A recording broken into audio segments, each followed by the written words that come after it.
Sumayin na naman ang isang linggong masayang balitaan at kwentuhan. Forecast for today, 100% chance of new opportunities. Kaya huwag kalimutang magdala ng payong kung uulan at ng positive energy kung saan man gigimik ngayong weekend.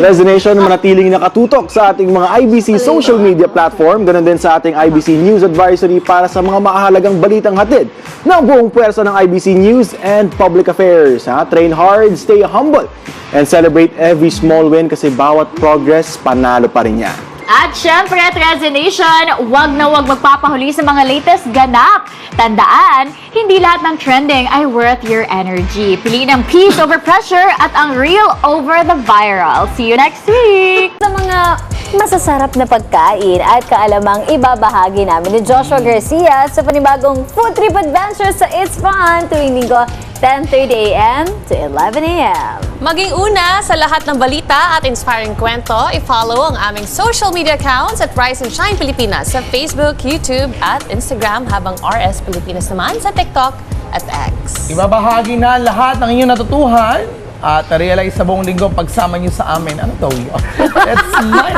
up and share that joy, mga ka-RSP. We shine brighter.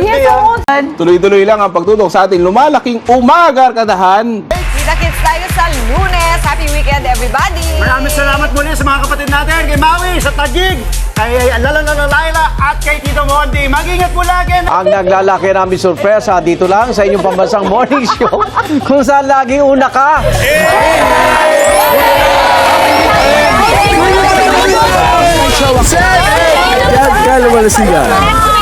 Lunes! At tayo sa GMA, BNC and Abate.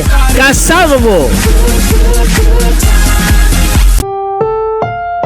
Ang susunod na programa ay rated PG. Patnubay at gabay ng magulang ay kailangan sa mga batang manonood.